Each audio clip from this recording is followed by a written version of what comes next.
not a healer's daughter with dirt under her nails. That was the sentence that broke her, spoken in the low, careless voice of the man she had bound her life to, drifting through the seam of a door she had eased open, thinking she would surprise him with news that would change everything.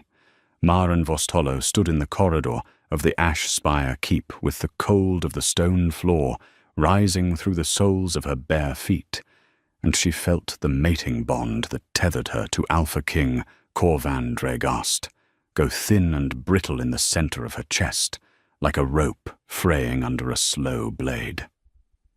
Somewhere behind that door, a woman laughed, and it was her own sister's laugh, bright and gilded and sure of itself, and the sound landed like a boot on Maren's sternum. She did not scream. She pressed one hand flat against her stomach, where a secret no bigger than a heartbeat had begun to grow, and she made herself a promise in the dark. You will never own what I carry. She had rehearsed 100 versions of this evening in her mind, and none of them had ended with her back against the wall of a corridor, breathing through her teeth so no one would hear. Inside the chamber, the fire crackled, and the voices went on, unhurried, obscene in their comfort. The healer served her purpose, Corvan said. The packs trusted her. Her blood kept the border wolves from tearing my throat out in the first winter. But a border healer cannot sit at the high table when the Council of Nine convenes. They will laugh me out of my own hall. And her sister, Ilisane, in a voice like poured honey, answered, Then set her aside. You have the right.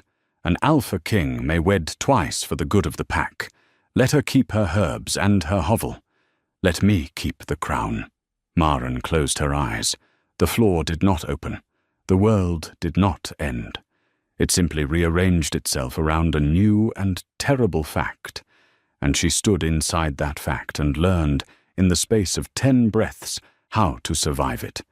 She had come to Ashspire 2 years ago, as the daughter of Ondril Vostolo, the border healer whose hands had pulled half the eastern packs back from the edge of a fever that had no name until she named it. She had come because Corvan Dregast, newly crowned and beset on every side, had needed her more than he needed anyone, and because he had looked at her across a table of dying men and said, in a voice she had believed, that he had never seen a woman work miracles with such steady hands. She had married him under the winter moon, with the whole confederation of packs watching, and she had thought, foolishly, that a marriage forged in crisis was a marriage forged in truth. She had not understood that to a man like Corvan, a crisis was simply a tool, and that when the tool had done its work, he would set it down without a backward glance. She understood it now.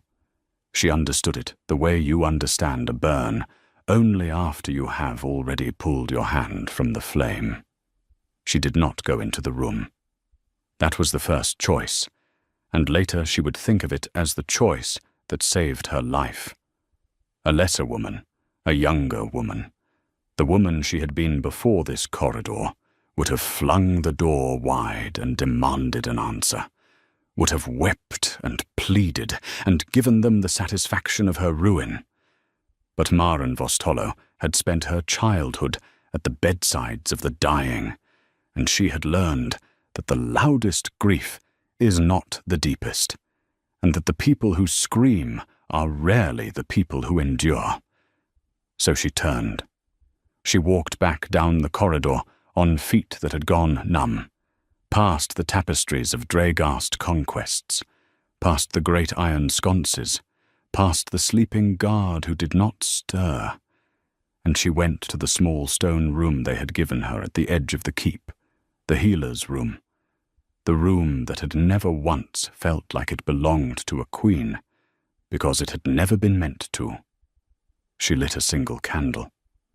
She sat on the edge of the narrow bed, and she began, with hands that had stopped shaking, to plan.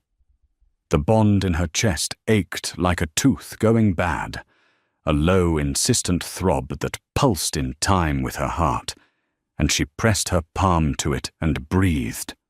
She had heard the old wolves speak of severed bonds as a kind of death, a wound that never fully closed, and she supposed they were right, but she also knew something they did not. She knew that a wound could be dressed. She knew that pain could be managed, isolated, walled off from the parts of a body that still had work to do.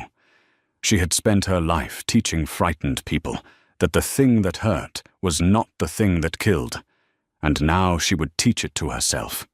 She would not die of this. She would not even limp.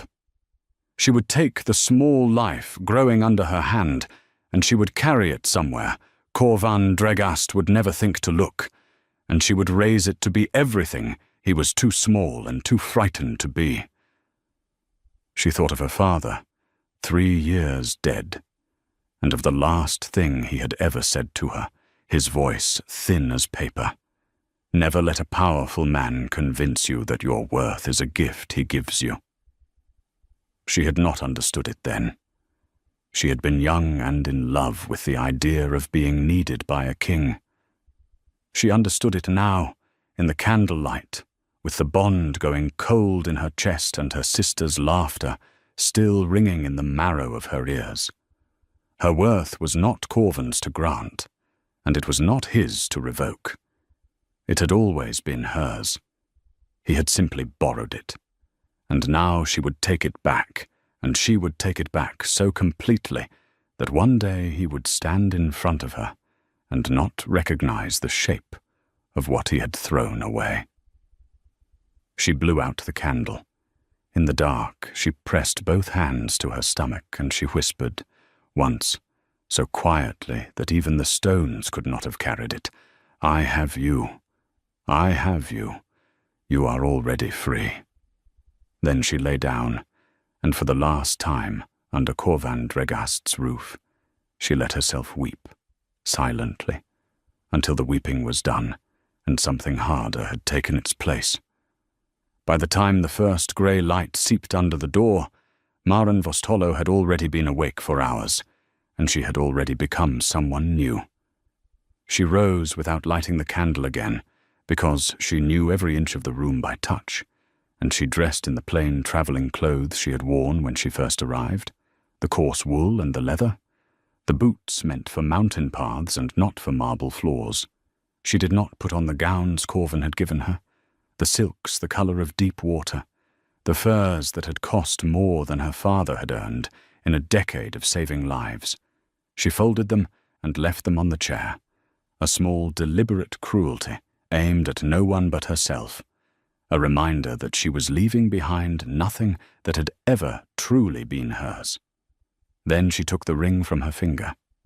The Dregast mating ring, black iron chased with silver, heavy as a shackle. She set it on the pillow where her head had lain, in the exact center, so there could be no mistaking that she had left it on purpose. Let him find it. Let him understand, in whatever dim and belated way, that she had not been sent away. She had chosen to go. She moved through the sleeping keep like a shadow that had learned the routines of the light. She knew when the night guard changed, because she had spent months tending the men who kept those watches, and they had told her everything, the way tired men will tell a kind healer everything.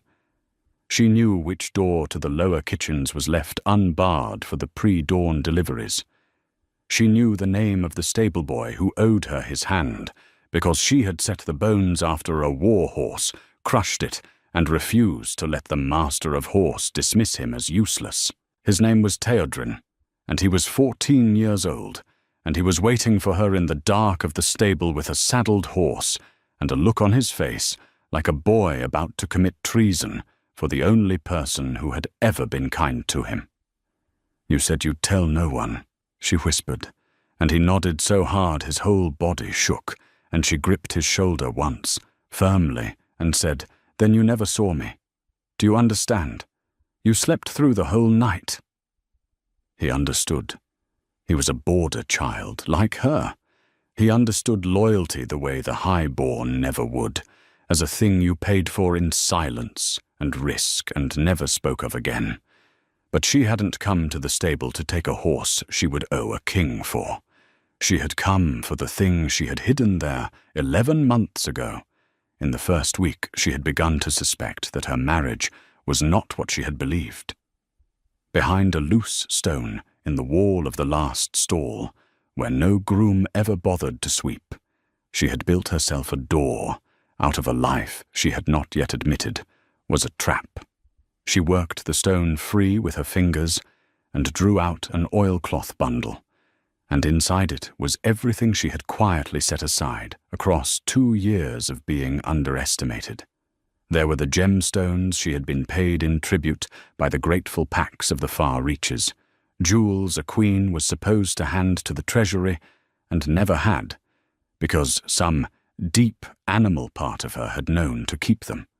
There were letters of introduction, sealed with the marks of guild masters and river lords in 3 distant cities who owed the healer Vostolo debts of blood they had never repaid. And there was a map, worn soft at the folds, marked with a single destination far to the south, a free city on the coast called Harrowmere, where no alpha ruled, and a woman with skill and coin could vanish into a life entirely her own. She had built this door in the dark and told no one, not even herself, that she was building it. And now she stepped through it. She did not take Theodrin's horse. She left it saddled and told him to walk it around the yard at dawn as if exercising it, so no one would connect its readiness to her flight, and she saw the relief in his young face and something else beneath it, a grief that a boy that age should not have carried. "Will you come back?" he asked, and she looked at him for a long moment. This child who had risked everything for a woman who could no longer protect him, and she said the only true thing she had left to give him. "Not as I am now," she said. "But if I ever come back, Theodrin, you will not have to ask whether it is safe to hope. You will know." Then she pulled the hood of her cloak over her hair, and she slipped out through the unbarred kitchen door into the grey rising dark, and she walked out of the Ashspire Keep on her own 2 feet, carrying everything she had ever truly owned in an oilcloth bundle and a secret beneath her ribs. And she did not look back at the tower where the man who had discarded her still slept, dreaming, no doubt, of the crown he had bought with her body and her mind and her blood. The road out of the highlands was long, and it was cold, and she walked most of it, spending her hidden gemstones only when she had to, and always in the smallest denominations, always with a story ready on her tongue about being a widowed midwife traveling south to a sister's household. She was good at stories. She had spent her whole life listening to the stories dying men told themselves to make the dark less frightening, and she had learned the architecture of a convincing lie, which is that it must be built almost entirely out of true things. She was a widow, in a manner of speaking. She was traveling to a new life, in a manner of speaking, and she was carrying a child, which was the truest thing of all, and the one thing she never once spoke aloud on that road, keeping it folded inside her like the most precious contraband, guarding it against the cold and the bandits and the wolves that were not the 2-legged kind. She grew thinner and browner and harder as the leagues fell away behind her, and somewhere in the 3rd week of walking, she stopped feeling the phantom ache of the severed bond as a wound and started feeling it as a scar, which is to say, she stopped being surprised by it, which is the beginning of healing. She reached Harrowmere on the first true day of spring, when the almond trees along the coast road had burst into a foam of white blossom, and the air smelled of salt and citrus and the smoke of 1,000 cooking fires. It was a city like nothing she had ever seen, a chaos of white stone and blue tile tumbling down the hills to a harbour, crowded with ships from every corner of the known world, a place where 100 languages argued in the markets, and no wolf bent its neck to a king because there was no king to bend to. Only the harbour guild and the physicians' college, and the slow, patient machinery of commerce that cared not at all who your father had been or what crown you had left behind on a pillow. Maren stood at the crest of the road and looked down at all that noise and colour and freedom, and for the first time since the corridor, since the door, since the laugh, she let herself smile. Then she pressed her hand to the swell that had just begun to show beneath her travelling cloak, and she walked down into the city that would become her home, and she began, very quietly, to build the thing that would one day bring an Alpha King to his knees. 6 months is enough time to lose a life and grow a new one. 6 months is enough time to be discarded in a highland keep and reborn in a coastal city, to walk in a stranger and walk out a citizen, to carry a secret to term and hold it in your arms, and know at last, with a certainty that reorganizes the whole architecture of your soul, exactly what you are living for. Maren Vostolo had done all of these things by the time the almond blossoms fell, and the summer heat pressed down on Harrowmere like a warm hand. And if you had known her in the Highlands, you would not have known her now. She had opened a small clinic in the tangled lower district near the harbour, in a narrow white house with blue shutters, and she had done it by walking into the physician's college with a bag of dried herbs and a story about a fever, and demonstrating in the space of a single afternoon that she knew more about the sicknesses of the poor and the crowded than the entire silk-robed faculty combined. They had tried to condescend to her. They had stopped condescending to her within the hour. And when she left, she carried a license to practice, granted by a college that did not care that she was a woman or a foreigner or a wolf, because in Harrowmere, the only aristocracy that mattered was competence, and competence was the one thing Maren had never lacked and never would. Her son had been born in the grey hour before a summer dawn, in the narrow bed above her clinic, delivered by a Harrowmere midwife named Sethwa, who had become, in the way of women who share the hardest hours, the closest thing to a friend Maren had allowed herself since the corridor. She had named him Ilsandor, which meant nothing to anyone in this city, and everything to her, because it was her father's name turned sideways, a hidden thing, a name that carried the old man's memory without announcing it to the world.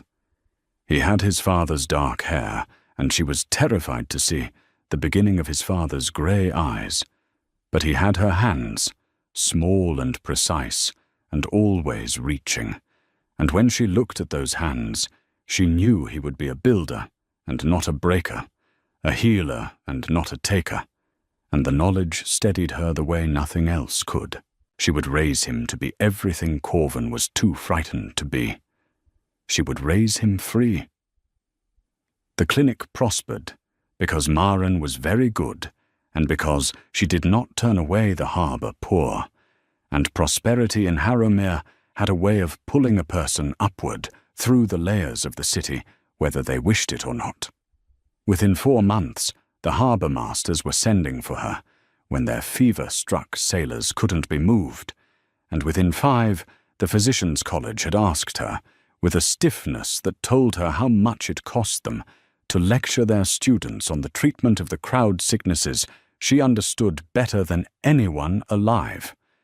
And it was through the college that she met Davne Corrigale, which changed the shape of everything to come. Davne was a trade factor for the Southern Compact, a woman perhaps 10 years older than Maren, sharp-eyed and dry-humoured, and entirely uninterested in anyone's pedigree, who had come to the college seeking a physician willing to travel with a fleet and keep a crew alive through the long southern crossings. She had interviewed a dozen silk-robed men and found them all wanting, and then she had watched Maren set a compound fracture in a dockworker's leg while simultaneously calming his hysterical wife and correcting a student's dosage of poppy, all without raising her voice. And Davna had said, in her flat trader's drawl, "I don't know who taught you, but they should have charged the world for it. Come work for the compact. I'll pay you what you're worth," which I suspect no one ever has. It was the first time in years anyone had spoken to Maren as though her worth were an objective fact rather than a favor being extended, and something in her chest that had been clenched tight since the corridor loosened, just slightly, just enough. She did not fall into Davna's friendship the way a drowning woman falls into a current. She was too careful now, too scarred, to fall into anything.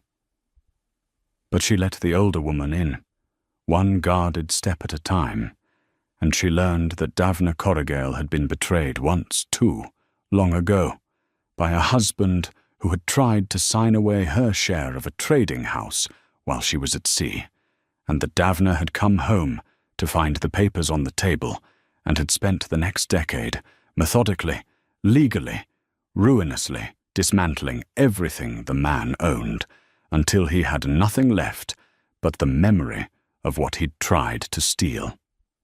"I never raised a hand to him," Davna said, one evening on the clinic's flat roof with the harbour lights spread below them like fallen stars. "I never even raised my voice.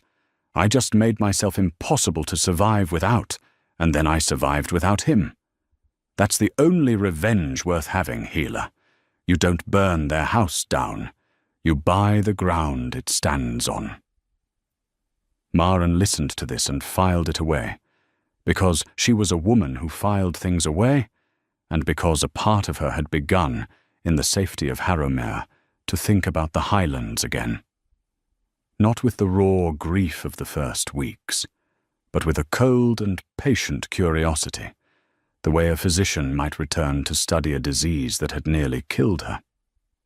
She had begun to gather news. Harrowmere was a harbour city, and harbour cities drank rumour the way the desert drinks rain, and if you knew which taverns the northern traders favoured, and you were willing to buy a round or two, you could learn a great deal about the state of the Highland packs. What she learned made the cold curiosity sharpen into something with an edge. The Confederation, Corvan Dregast, had spent her blood and her reputation to build was fraying. The border packs, the very ones her father had saved, and her marriage had bound to the throne, had grown restless under his new queen. Ilisane Vostholo, it seemed, had a talent for spending and no talent at all for the patient diplomacy that had held the fractious packs together. And worse, she had begun to whisper poison in the AlphaKing's ear about the border wolves, calling them primitives and troublemakers, urging their taxes raised and their leaders replaced with lowland men loyal to the crown. The old alliances her healing had bought were curdling into resentment, and there was no one left at the high table who remembered the taste of the fever that had once nearly ended them all. No one to say to the king that the border wolves were not a problem to be solved, but the very foundation his throne stood upon. Maren heard all of this the way you hear a storm you predicted moving in from the sea, with grim satisfaction and no surprise at all. She had known, standing in that corridor, that Corvan Dregast had traded away the one advisor who understood the thing he most needed to survive, and now she watched from 1,000 leagues away as the consequences unspooled with the slow inevitability of a physics she had understood before he ever could. But she did not gloat, and she did not act. Not yet. She had a clinic to run and a son to raise, and a fleet to keep alive across the southern crossings, and she had learned from Davna Corrigal that the woman who moves first is rarely the woman who wins. So she waited. She grew her reputation and her purse. She sailed with the Compact's fleet twice, leaving Ilsandor in Sethua's careful hands, and each time she returned, she had learned some new thing about trade and shipping and the great invisible rivers of money that moved beneath the surface of the world, rivers that ran. She came to understand, straight up into the highlands, because even an Alpha King could not eat his crown, and the Dragast Confederation, land-rich and coin-poor, bought its grain and its steel and its medicines from the south. It bought them, more often than not, through the Southern Compact. It bought them, more often than not, through contracts that crossed the desk of a trade factor named Davne Corrigale. And it bought its most precious medicines, the fever cures and the birth tinctures, and the wound drafts that kept the border packs from dying in the winters, from a small but ferociously respected supplier in the harbour district of Harrowmere, a supplier whose formulas no one else could reproduce, a supplier the northern buyers knew only by the name on the crates. The name on the crates was Vosthollow. She had not planned it as a weapon. That was the strange and providential truth of it, the thing that let her sleep at night. She had simply been good, and being good had made her prosperous, and being prosperous had drawn her into the machinery of Southern trade, and the machinery of Southern trade had, entirely on its own, wound a thread of dependency from her modest clinic all the way up into the great stone hall where Corvin Dragast sat, wondering why his border packs were sickening and his winters growing harder and his alliances dissolving like salt in the rain. She hadn't built the trap. She had simply become indispensable, the way Davna had counselled, and the trap had built itself around the shape of her indispensability. When she finally understood this, standing in her cool stone storeroom with a manifest in her hand and the northern shipping destinations written out in a clerk's neat script, she laughed once, a short, dry, humourless sound, and she thought of her father's voice in the dark. Never let a powerful man convince you your worth is a gift he gives you. Corvin had thrown away her worth, and her worth had gone south, and now her worth sat astride the artery that fed his kingdom, and he did not even know her name was on the crates, because to him she had never been a name, only a tool, only the healer's daughter with dirt under her nails. It was Davna who saw the shape of the thing before Maren was willing to say it aloud. They were going over the northern accounts in the Compact's harbour-side offices, and Davna tapped the ledger with one blunt finger and said, "The Dragast Confederation is 3 seasons from insolvency. They've been borrowing against next year's grain to pay this year's debts, and their new queen spends like she's trying to empty the treasury on a wager. If the Compact called in what they owe, or even just tightened the terms, the whole thing would come down inside a year." She looked up, her sharp eyes steady on Maren's face. "You've gone very still, healer. You do that when something matters to you. You want to tell me why the far north makes you look like you're setting a bone?" And Maren, who had told no one in Harrowmere the truth, who had guarded it more closely than any secret in her life, looked back at the one person in this city who had earned it, and she said quietly, "Because I used to be their queen." She said it, and the roof did not fall in, and the world did not end. It simply rearranged itself once more around a fact that was finally spoken, and Davna Corrigale leaned back in her chair and let out a long, slow breath and said, "Well, that changes the arithmetic considerably." She told her all of it then, in the flat, unhurried voice she used for the worst cases, the corridor and the door and the laugh, the ring on the pillow, the boy in the stable, the long road south. She told her about Ilsandor, And Davna's face, which rarely moved then, softening at the edges, because she understood at last why Maren guarded the child like a jewel behind glass. "He'll come for the boy," Davna said. "Not now. He doesn't know. But an Alpha King with a failing kingdom and no heir, and the whispers already starting that his fine new queen has given him nothing but debts and dead alliances, that man will eventually count the cost of what he threw away. And when he does, and when he learns there was an heir, he will move mountains to get his hands on him. You understand that? You've understood it since the stable." Maren nodded. She had understood it since before the stable, since the corridor, since the moment her palm had pressed flat against her stomach, and she had made her son a promise in the dark. This was the reckoning she had always known was coming. The only question that had ever mattered was whether she would meet it as a supplicant or as a power, and she had spent 6 months and every ounce of her considerable will making certain of the answer.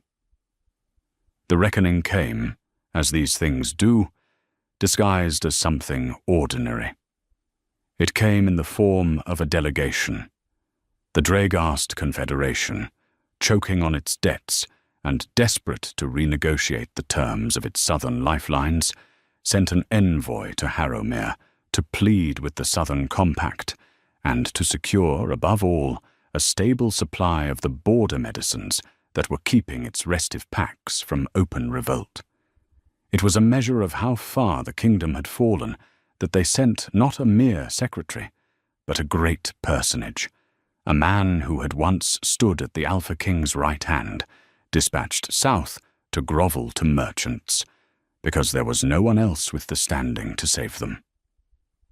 Maren knew the delegation was coming weeks before it arrived, because Davna knew everything that moved through the harbour, and she had time to prepare, time to feel the old severed bond ache flare and settle, time to look at her son sleeping in his cot with his small, precise hands curled against the linen, and to renew, silently, the promise she had made in the dark. When the envoy's ship dropped anchor in Harrowmere harbour on a hot gold morning at the end of summer, Maren Vosthollow was ready, and she was ready in a way that no one on that ship could possibly have imagined, because the Compact's most valued medical supplier, the one whose formulas the Highlands could not live without, the one whose signature would be required on any contract the delegation hoped to secure, was a woman they had left for dead on a pillow in a Highland keep. She learned the envoy's name from the harbour manifest, and when she read it, she went very still in the way that made Davna look up. The envoy was not a stranger. The envoy was Brannock Dregast, the Alpha King's uncle, an old wolf with a grey muzzle and a reputation for cold honesty, who had never once, in the whole 2 years of Maren's marriage, treated her with anything but a gruff and grudging respect. He had been, in fact, the only member of the Dragast household who had argued against the war marriage that discarded her. She had heard it second-hand, that the old man had told his nephew he was a fool to trade a healer who had saved his kingdom for a beauty who would spend it, and that Corvin had told him to hold his tongue. Brannock was the loyal witness, though Maren did not know that phrase and would not have used it, and his presence changed the shape of what was coming in ways she could not yet see. He was coming to Harrowmere as a supplicant, sent to beg for the survival of a kingdom his nephew was strangling, and he did not know, could not possibly know, that the woman he had once defended was the ground the whole negotiation stood upon. The Compact received the delegation with the cool formality it reserved for buyers who had lost their leverage, and the negotiations were held in the great vaulted hall of the Harbour Guild, all white stone and blue light, and the smell of the sea coming through the high windows. Maren did not attend the opening sessions. She had arranged it that way, on Davna's advice, letting the delegation exhaust itself against the immovable arithmetic of its own debts, letting Brannock and his clerks understand, over 3 grinding days, exactly how little the compact needed them, and exactly how much they needed the compact. She let them learn that the medicines they had come to secure could not be had at any price without the consent of the supplier, and she let them ask, again and again, for that supplier to be brought to the table, and she let the compact answer, again and again, that the supplier would come when the supplier judged the time was right. She was teaching them a lesson she had learned in a cold corridor, though they did not know it. That power is not the thing you hold, but the thing others cannot do without, and that the person who waits is the person who wins. On the 4th day, she came. She dressed for it with the same deliberate care she had once used to leave the ring on the pillow. Not in silk. She had no silks, and she wanted none. She wore the deep blue physician's robes of the Harrowmere College, the robes that in this city meant more than any crown, the robes that said, "Here is a person the powerful must beg." And she wore her hair bound back plainly, and on her hands she wore no rings at all, because the only ring that had ever mattered she had left in a Highland keep to tell a story to a man who had never bothered to read it. She walked into the vaulted hall with Davna Corrigail 1 step behind her, and a leather folio of formulas and contracts under her arm, and she walked the length of that long, bright room toward the table where the Dregast delegation sat waiting for the mysterious supplier who held their kingdom's life in her hands, and she watched the moment arrive. Brannock Dregast looked up. His grey eyes found her face, and she saw the exact instant that recognition crashed through the old wolf's careful composure, saw his weathered features go slack, saw him half rise from his chair with one gnarled hand flat on the table as though the world had tilted beneath him. "Maren," he said, and his voice cracked on the single word, and the whole room went silent around it, the clerks and the compact factors and the guild masters all turning to stare, because the old envoy had spoken a name no one else at that table knew, spoken it like a prayer or a ghost. "Maren Vosthollow, by all the moons, we buried you. We thought, the whole Confederation thought." He stopped. He could not finish it. She could see him doing the arithmetic she had done months ago, watching it rearrange his whole understanding of the last half-year, and she watched the horror bloom in his face as the pieces fell into place. That the supplier the compact would not name, the supplier who held the survival of the border packs in her signature, the woman his nephew had discarded and declared dead to save his fragile pride, were one and the same person, and that person was standing before him in the robes of a college that answered to no king, holding a folio that could end his kingdom or save it entirely on her whim. "Sit down, Brannock," Maren said. Her voice was calm, low, unhurried, the voice she used for men who were dying and did not yet know it. "You'll frighten the clerks."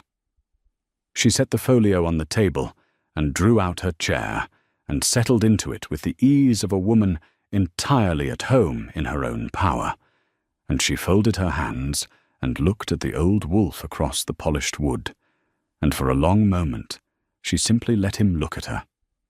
Let him take in the difference between the frightened healer's daughter who had married his nephew and the woman she had become.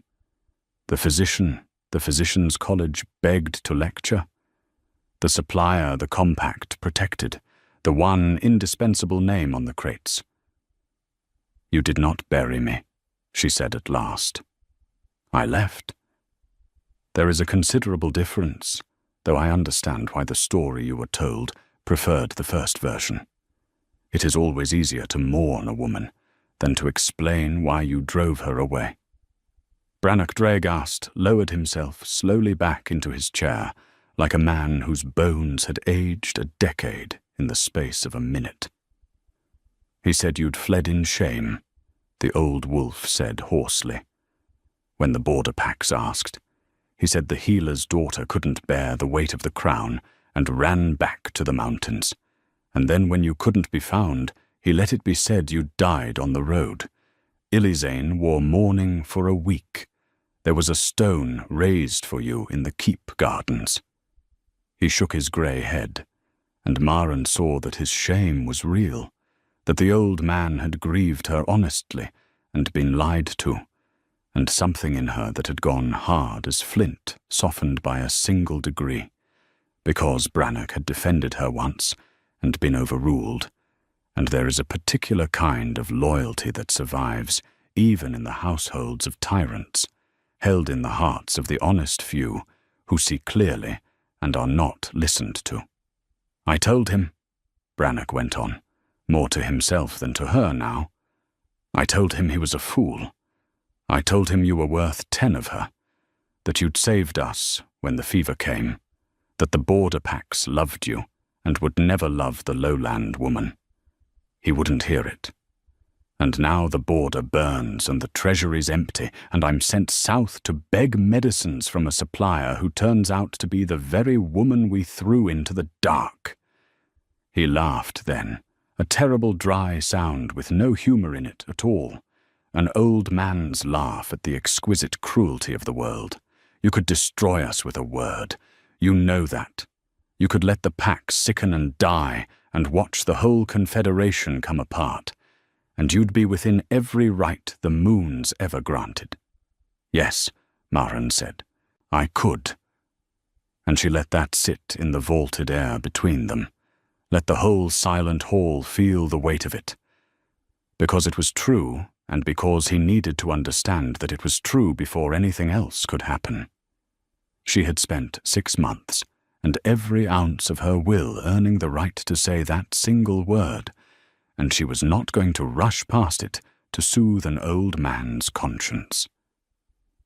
She let him sit with the knowledge that his nephew's arrogance had placed the survival of an entire kingdom into the discarded hands of the woman that arrogance had thrown away, and she watched him understand it fully, watched the last of the old confident envoy drain out of him, and only when there was nothing left in his face but honest ruined humility did she go on. "But I am not going to," she said. "Not because your nephew deserves mercy. He does not. But because the border packs deserve to live, and my father spent his life keeping them alive, and I will not spit on his grave to spite a small man in a stone tower. The medicines will continue, but they will continue on my terms, Brannock, entirely on my terms, and the first of my terms is this. Your nephew is going to come to Harrowmere himself, not a delegation, not an uncle sent to grovel in his place. The AlphaKing himself is going to cross the sea and stand where you are standing and ask me, with his own mouth, for the thing he cannot survive without." She smiled, and it was not a warm smile, and it was not a cruel one. It was the smile of a physician who has finally, after long labour, gotten a fatal disease exactly where she wants it. "And when he does," she said, "we are going to have a conversation about everything he owes." The old wolf stared at her, and slowly, something that was almost admiration crept into his ruined face. "He'll never come," Brannock said. His pride will lose to his hunger," Maren said. "It always does. That is the one thing I learned about your nephew, that he never learned about himself." She rose, gathering her folio, and Davna Corrigail stepped smoothly to her side, and together the two women turned to leave the great bright hall where the fate of a kingdom now hung on the whim of a woman it had discarded. But at the door, Maren paused, and she looked back at the old envoy sitting alone amid his silent clerks, and she said one last thing, quietly, a thing meant only for him. You defended me once, Brannock, when no one else in that keep would. I have not forgotten it. Whatever comes, you have nothing to fear from me. But you should know that when your king arrives, he's going to learn something that will change the shape of his whole life, and I am telling you now, so that you can decide, before it happens, which side of it you want to be standing on." Then she walked out into the hot gold light of the harbour, and behind her, the machinery she had built without ever quite meaning to began, at last, to close. She did not sleep well in the days that followed, and it was not fear that kept her awake, but the strange vertigo of watching a long-plotted future finally arrive. Every night she went up to the flat roof of her clinic and looked north across the dark water, and she thought about the message Brannock's fastest ship was even now carrying up the coast and into the highlands, the message that would land on Corvin Dragast's table like a stone through a window, that the supplier who held his kingdom's survival demanded he come himself, and that the supplier's name was Vostolo. She wondered how he would take it. She wondered whether the name would even mean anything to him at first, or whether he would have to ask his clerks who this Vostolo was, this southern physician with the audacity to summon an AlphaKing, and whether the answer would come to him in the mouth of a servant, or the mouth of his uncle, or the mouth of his new queen, whose own name it was, whose sister it was, whose family it was that Corvin had discarded so thoroughly he no longer recognized it on a manifest. She thought about Ilisane most of all, in those dark hours on the roof. Her sister, the woman who had stood in that chamber and said, set her aside with such easy confidence, as though a life could be set aside, like a dish cleared from a table. She wondered whether Ilisane ever thought of her, ever felt the ghost of the bond they had shared as children in their father's cramped healing house, two girls sharing one Narau bed while their father worked through the night to save some stranger's life. She wondered whether her sister had ever loved her at all, or whether the crown had simply been a thing Ilisane wanted more than she had ever wanted a sister. And she found, examining the wound the way a physician examines an old scar, that the answer no longer had the power to make her bleed. The reply came faster than even Davna had predicted. Brannock had judged his nephew rightly, or perhaps Maran had, because within 3 weeks a second ship dropped anchor in Harrowmere harbour, and this one flew no merchant's colours but the black and silver of the Dragast Confederation, and the word ran up through the harbour district, and the college, and the guild halls like fire through summer grass. The AlphaKing himself had come. He had come with a small retinue, and none of the pomp a king travels with when he travels as a king, because he hadn't come as a king. He had come as a supplicant, exactly as Maran had demanded, and the fact that he had come at all told her everything she needed to know about how desperate the Highlands had grown. His pride had lost to his hunger. It always did. She made him wait. Of course she made him wait.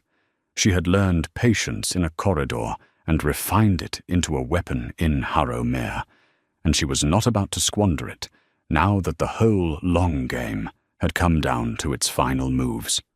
She let Corvin Dragast sit in the guest quarters the Harbour Guild had grudgingly provided for 3 full days, while the Compact's factors ground through the preliminaries with his clerks, and she went about her work in the clinic as though no king had crossed the sea to beg her favour, setting bones and lancing fevers and holding the hands of the dying harbour poor, because that was who she was, and that was the work that had made her, and she would not perform anguish for a man who had never once earned it.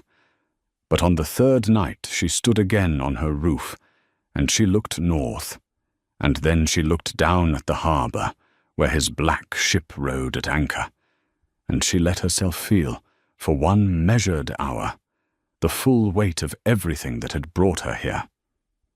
Then she went inside, and she looked at her son sleeping in his cot, at his small, precise hands, and the dark hair and the grey eyes that were his father's, and the reaching that was all her own, and she made her decision about the thing she had told Brannock would change the shape of Corvin's life. She would tell him, but not to give the boy to him. She would tell him so that he would carry the knowledge north like a stone in his gut for the rest of his days, so that he would know exactly the size of what he had thrown away on a pillow in a Highland keep, so that the one true heir of his body was growing up free and loved, and beyond his reach in a city where no king ruled, bearing her father's name, turned sideways, and none of the Dragast weight. That was the checkmate she had chosen, not the destruction of his kingdom, which she could have accomplished with a word, not the ruin of his treasury, which was already ruining itself. The checkmate was knowledge, and knowledge, she had learned, was the one wound that never healed and could not be dressed. They met at last in a small private chamber of the harbour guild, not the great vaulted hall this time, but a close room with a single window looking out over the water, because what was about to pass between them was not a matter of state. Maren arrived first, again, and she settled herself in the chair that faced the door, and she waited with her hands folded and her physician's robes plain, and her son safe in Sethua's arms 3 streets away. And when the door opened, and Corvin Dragast stepped through it, she watched his face the way she had watched Brannock's, hungry for the exact instant of recognition. It took longer than it had with the old wolf. Corvin had come expecting a supplier, a merchant, some sharp-eyed southern physician he would need to flatter and haggle with, and for the space of 2 full seconds he looked at Maren without seeing her at all, his eyes sliding across her face the way they had once slid across a servant's. And then he saw. And then the colour went out of him all at once, drained from his face the way blood drains from a wound, and he stopped in the middle of the room as though he had walked into a wall of glass. Maren. Her name in his mouth was different from her name in Brannock's. The old wolf had said it like a grief. Corvin said it like a man reading his own death sentence, quietly, in disbelief, with the beginning of a terrible understanding already climbing up behind his eyes. He stopped, started again. They told me you were dead. You told them I was dead, she corrected, and her voice was the calm, low physician's voice, the voice for men who did not yet know they were dying. Let us at least begin with the truth, since we have so little time and so much to cover. Sit down, Corvin. You look unwell. It would be a poor irony if the AlphaKing collapsed in front of the healer's daughter with dirt under her nails. She watched the phrase land. She watched it go into him like a blade, watched his face flinch as he recognized his own words returned to him across half a year and 1,000 leagues, and she knew in that instant that he had never once imagined she had heard them, had never once considered that his careless cruelty had had a witness. He lowered himself into the chair across from her, because his legs would no longer hold him, and he stared at her, and the room was very quiet, and outside the window the gulls cried over the water. You heard, he said. I heard everything, she said. The healer served her purpose. A throne needs a queen of consequence. Set her aside. Keep the crown. I stood in the corridor outside that door, and I heard every word. And then I went to my room, and I took off your ring, and I left it on the pillow, and I walked out of your keep before dawn, and I have spent every day since becoming the woman who now holds your kingdom's survival in her signature. So no, Corvin, I did not flee in shame. I did not die on the road. I heard, and I chose and I built this, all of it. The clinic and the college and the compact and the formulas your border packs will die without. I built it out of exactly the worth you threw away, because it was never yours to give, and it was never yours to take back. And now here you are, having crossed the sea to beg it from me. Do you understand yet? Do you understand what you did? He understood. She could see him understanding, could see the whole architecture of his arrogance collapsing in on itself behind his eyes, and for a moment she thought he might weep. This proud, broken king, this small man in a stone tower who had traded the one advisor who could have saved him for a beauty who was spending his kingdom into the grave. He did not weep, but something in him crumpled, and when he spoke again, his voice had lost the last of its kingly weight. "The border packs are dying," he said. "The fever came back this winter, the one your father named, and there was no one who knew how to treat it. And Ilizane called them primitives and let them die. And by the time I understood what was happening, 100 were dead, and the packs were talking of secession, and the Council of 9 was talking of setting me aside." He laughed, a broken echo of the same terrible laugh his uncle had laughed. "Setting me aside. Do you hear the justice in it? I set you aside, and now they mean to set me aside. And the only thing that can save me is the woman I discarded, and she has every reason to watch me burn." "I do," Maren agreed. "Every reason. And I want you to sit in that knowledge for a moment, the way I sat in a cold corridor, before I tell you what I have decided." She rose then, and she went to the window, and she looked out over the water so that he could not see her face while she said the next part, because it was the part that still cost her something, and she would not give him the price of it. "I am going to keep the medicines flowing," she said. "The border packs will live. Not for you. For them and for my father. And because I am not the kind of woman who lets 100 children die of fever to punish one man's pride. The compact will draw up terms, and you will sign them, and they will be generous to the packs and ruinous to your treasury, and you will spend the rest of your reign as a king who cannot make a single decision without the South's consent, because that is what your choices have earned you. That is the checkmate, Corvin. Not death. Dependency. You will live and you will rule, and every day for the rest of your life you will know that the woman you called a healer's daughter with dirt under her nails holds your kingdom in her hand, and that she chose, out of a mercy you will never deserve and never be able to repay, to let you keep it." She turned back to face him then, because the next part she wanted him to see. "And there is one thing more," she said. "One thing you will carry north with you. And it is the true reason I told your uncle you would learn something that would change the shape of your life." She let the silence stretch until she could see him bracing for it, and then she said it plainly, without cruelty and without softness, the way a physician delivers the diagnosis that cannot be taken back. "When I left your keep before dawn, I was carrying your child. I have a son, Corvin. He is nearly 4 months old.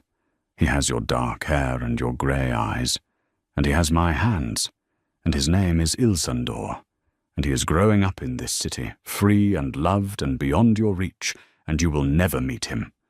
That is not a negotiation. That is not a term the compact can bargain for.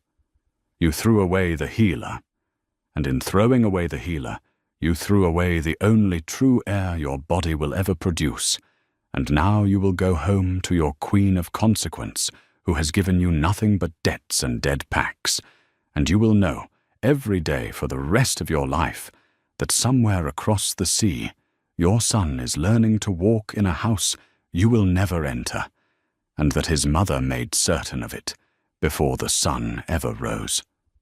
The room was utterly silent, Corvan Dregast sat in the chair by the window, with the light falling across his ruined face, and she watched the words go into him and lodge there, watched the last thing in him that had still been standing finally fall, and she felt no triumph, only a vast and level calm, the calm of a debt finally paid in full.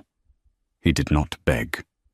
To his small credit, he did not beg, though she could see the plea forming and dying in his throat, could see him understand that there was nothing to beg for, that this door had closed the moment he spoke his careless words behind another one. "A son," he said at last, and his voice was barely a whisper. "I have a son." "You have nothing," Maren said, and it was not cruel, because it was simply true. "You had everything.